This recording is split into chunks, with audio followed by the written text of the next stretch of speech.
नमस्कार आदरणीय दर्शक महानुभावहरू, हामी सार्थक संवाद कार्यक्रममा यतिखेर उपस्थित भइसकेका छौँ। हामी सार्थक संवाद कार्यक्रम मार्फत यहाँहरूसँग सार्थक विषयमा संवाद होस् भन्ने हेतुले हामी सार्थक संवाद कार्यक्रम नियमित रूपमा सञ्चालन गरिरहेका छौँ। आजको सार्थक संवाद कार्यक्रमका अतिथिको रूपमा हुनुहुन्छ हर्केश विष्टजी। यहाँलाई हार्दिक नमस्कार छ, हार्दिक स्वागत छ यहाँलाई। नमस्कार। नमस्कार। हामी सार्थक संवाद कार्यक्रममा छौँ। यतिखेर हामी देशको समग्र विषयमा सार्थक किसिमको चाहिँ हामी विषयवस्तुहरू हाम्रा दर्शक महानुभाव समक्ष पस्किने गर्दछौँ। यहाँ चाहिँ हुनुहुन्छ स्वधर्म संस्कृति संरक्षण अभियानको अभियानकर्ता हुनुहुन्छ।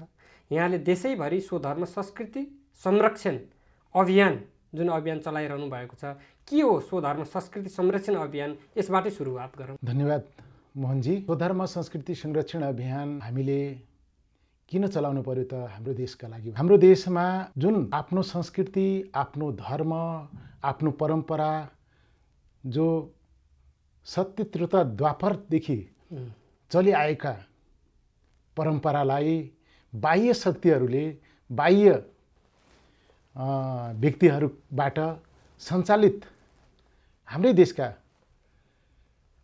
साथीहरूले यो देशको संस्कृतिलाई कसरी नाश गर्ने, कसरी ह्रास गर्ने भन्ने कुराहरूमा विशेष पहल गरेर हाम्रो देशमा धेरै वर्षदेखि नै कार्य गर्दै आएका छन् र त्यो कार्यका निमित्त हामीले हाम्रो संस्कृति, हाम्रो परम्परा, हाम्रो पहिचानलाई बचाउनका निमित्त पूर्व मेचीदेखि पश्चिम महाकालीसम्म आफ्नो संस्कृतिप्रति गौरव, आफ्नो राष्ट्रप्रति गौरव जनाउनका निमित्त हामीले यो स्वधर्म संस्कृति संरक्षण अभियान सुरुवात गरेका छौँ। यो स्वधर्म संस्कृति संरक्षण अभियान यहाँले चलाइराख्दा जुन हामीले सार्थक रूपमा चाहिँ सार्थक संवाद होस् भन्ने हेतुले दर्शक महानुभावहरूलाई जानकारी पनि होस् कि स्वधर्म चाहिँ यहाँले स्वधर्म संरक्षण भनिराख्नु भएको छ। स्वधर्म भनेर हामीले कतातर्फ इङ्गित गर्न खोजेको? स्वधर्म भन्ने बित्तिकै अब नेपालका निमित्त हिन्दुत्व नै राष्ट्रियता हो। नेपालका लागि हिन्दुत्व नै राष्ट्रियता हो। हामी त्यसैका लागि काम गर्दैछौँ। आज पूर्वमा सन्ताल देखि लिएर पश्चिममा थारू संस्कृतिसम्म विभिन्न चरणमा जुन बाह्य संस्कृतिले तिनीहरूलाई आक्रमण गर्दैछ, जुन तिनीहरूको आदिवासी जनजाति जसका कुनै किसिमका धार्मिक पुस्तक पनि नभएर पनि उनीहरूले आफ्नो संस्कृति, आफ्नो पहिचान, आफ्नो वेशभूषा बचाइराखेका छन्, ती संस्कृतिमाथि जुन आक्रमण गर्दैछन् त्यसका निमित्त हामीले सो संस्कृति, आफ्नो संस्कृति बचाऊ, आफ्नो भाषा बचाऊ, आफ्नो वेशभूषा बचाऊ भनेर हामीले काम गर्दैछौँ। जसले गर्दाखेरि आज उनीहरू आफ्नो सानातिना पर्वलाई पनि धुमधामसँग मनाउँदैछन् र जसले गर्दाखेरि आज आफ्नो संस्कृति पनि उहाँहरू गौरव महसुस गर्दैछन्। जसरी हामीले पछिल्लो समय धर्मनिरपेक्षता, जब जब देशमा धर्मनिरपेक्षता आयो तत्पश्चात चाहिँ स्वधर्ममा पनि केही विकृत भएको, परधर्मतर्फ उन्मुख भएको, केही यहाँले जातीयताको कुरा गर्नुभयो, केही समुदायको कुरा गर्नुभयो। यस सन्दर्भमा यहाँ देशैभरि यहाँले चाहिँ स्वधर्म संरक्षण अभियान चलाइराख्दाखेरि परधर्म या धर्मान्तरण भनौँ, धर्मान्तरणको जुन विषय चाहिँ देशभरि कस्तो अवस्था पाउनु भएको छ? यहाँले एकदमै राम्रो प्रश्न राख्नुभयो मोहनजी।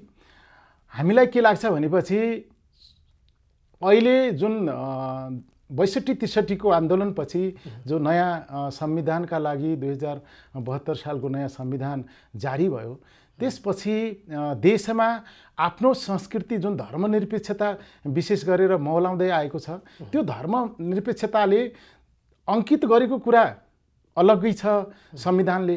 तैपनि यहाँका जति पनि सङ्घ संस्था या राजनीतिक व्यक्तित्वहरूले त्यसलाई एउटा राम्रो किसिमको बाटो लग्नुभन्दा पनि धर्मनिरपेक्षतालाई जुन यहाँका परम्परा, यहाँको संस्कृति, यहाँको अनेक पर्वहरू छ, त्यसलाई कसरी सङ्कुचित गर्ने भन्ने कुराहरूमा विशेष ध्यान जाँदैछ।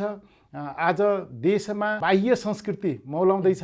त्यसका निमित्त भोलिको दिनमा आज जुन हाम्रो संस्कृतिका लागि काम विशेष गरेर रोकिँदैछ, बाह्य संस्कृतिका लागि काम हुँदैछ भनेपछि भोलिको दिनमा यो देश राष्ट्र रहन्छ कि रहँदैन भन्ने पनि चिन्ता छ। जहाँ को संस्कृति नै गुमनाम हुन्छ, संस्कृतिमा नै आँच आउने कामहरू विशेष गरेर दिन प्रतिदिन बढ्दै जान्छ भनेपछि ती देशहरू नरहेका पनि हामीले इतिहासमा पाउँछौँ। इरान उसमा पनि हामीले धेरै कुराहरू हामी भन्छौँ, ग्रिसको सभ्यता, युनानको सभ्यता भनेर हामी इतिहासको पन्नामा मात्रै पढ्दैछौँ। उहाँहरूको देश त्यतिखेर सबैभन्दा समृद्धशाली थिए। ती बिस्तारै तिनीहरूको संस्कृतिमाथि आक्रमण भयो, तिनीहरूको धर्ममाथि आक्रमण भयो। त्यसैले गर्दाखेरि यो धर्मनिरपेक्षता पनि आज जुन हाम्रो देशका निमित्त एउटा कोसेढुङ्गो साबित हुनुपर्छ भन्ने जुन हामीहरूका नेताहरू, हामीहरूका अग्रजहरूको भनाइ छ, त्यो एकदमै गलत छ। जसले गर्दाखेरि जुन देशको धर्म संस्कृति माथि जब बाह्य संस्कृतिले आक्रमण गर्छ, त्यो देश नरहन पनि सकिन्छ जस्तो मलाई